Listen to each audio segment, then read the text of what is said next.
So first of all, I'm sorry for your pain. And everybody's in a lot of pain.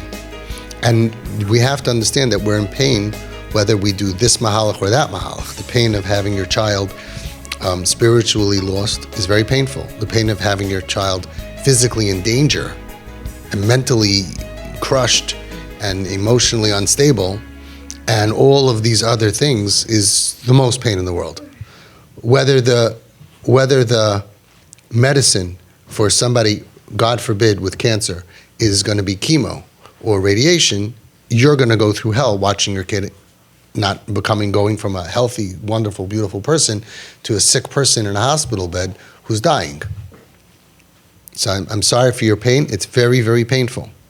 Even if we have the right medicine, Be'ezus Hashem, and even if we're successful, it's a painful process. So the first thing is self-care, self-care, self-care, self-care, self-care. I have 2 videos on it. That's why the video, short videos, very to the point, and especially Mama G's secret self-care thing, which is very, very helpful for those of you. It's a big madrega. Those of you who could do Mama G, there's nothing like it. Where everything you're doing that you're giving up, that you want to take a rest from afterwards, no, that's my self-care. Hashem gave me a child to take care of. I went to the hospital and I slept all night on a chair, and now I need a massage. No, she says no. She says, that's my self-care. I'm able to take care of my child. That's a madrega el yaina, which I think you opened up.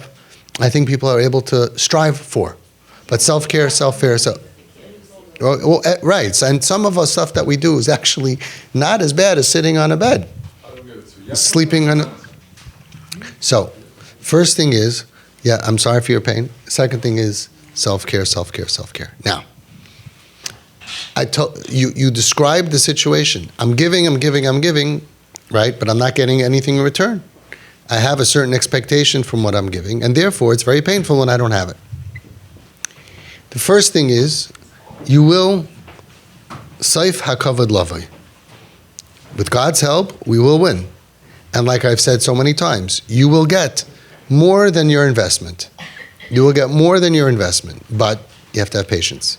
You're not going to get it now while she still doesn't have a future and still doesn't have a grasp of the world and has no stability.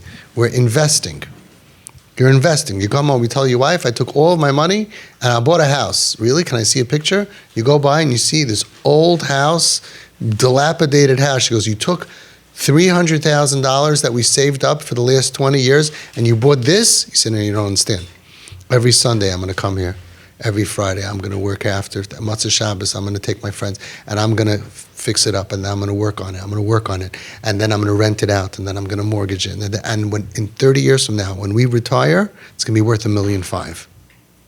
This is our retirement, and I'm going to invest and invest, and I'm not going to get anything back until I retire.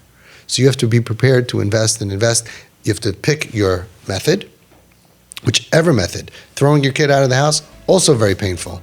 Also an investment, hoping that in 5 years there'll be a mensch and going to boot camp will work and you have to come up with $120,000 plus, also an investment. However you deal with it, it's painful and there's an investment.